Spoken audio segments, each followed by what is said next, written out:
I saw a girl in danger, but this time, I didn't go to save her. Instead, I pulled out my phone, recorded the entire incident, and walked away. The reason was simple. I had been reborn. In my previous life, I had tried to save this girl, but a thug accidentally ended up dead. When the case went to court, the girl didn't testify in my favor. Instead, she claimed that I had been harassing her. As a result, I was sentenced to 20 years in prison. I spent my entire life regretting what had happened. Maybe fate took pity on me, because when I opened my eyes again, I had returned to the very same day. The girl kept begging for help, but this time, I ignored her and walked away. When I reached home, I looked at my rundown house and made a decision. I was going to become extremely rich. Then I remembered one of my prison cellmates from my previous life. He had always regretted committing a robbery and once told me that he had hidden 100 kilograms of gold beneath his old house. But before he could ever retrieve it, he was sentenced to life in prison. Then it hit me. The house was currently up for sale. So I borrowed 1 million yuan and went to the old house with the notary. I told the owner that I wanted to buy it. The notary thought I had gone crazy. The house had been abandoned for years and was practically worthless. The owner said she would sell it for just 500,000. I immediately agreed. The moment the papers were signed, the owner was thrilled. She thought she had made a fool out of me, but I remained completely calm.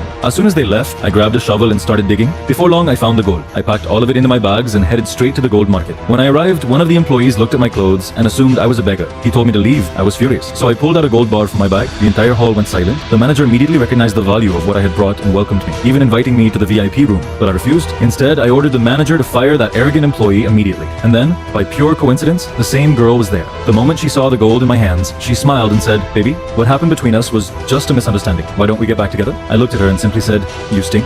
Then I calmly walked into the room. I sold all the gold, and my total wealth instantly reached 500 million. Just then, I saw a news report saying that land prices were about to skyrocket. So I made a bold decision. Before the prices went up, I would buy the most valuable land in the entire area and become the biggest businessman in the city.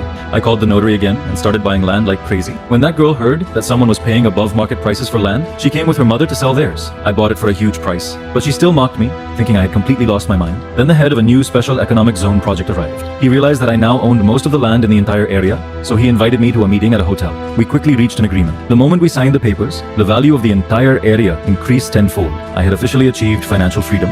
After that, the girl came back to me once again. She claimed that everything between us had only been a misunderstanding and hinted that she wanted to become my girlfriend. But I rejected her completely and had her and her entire family removed. What happens next? Like and subscribe for part 2.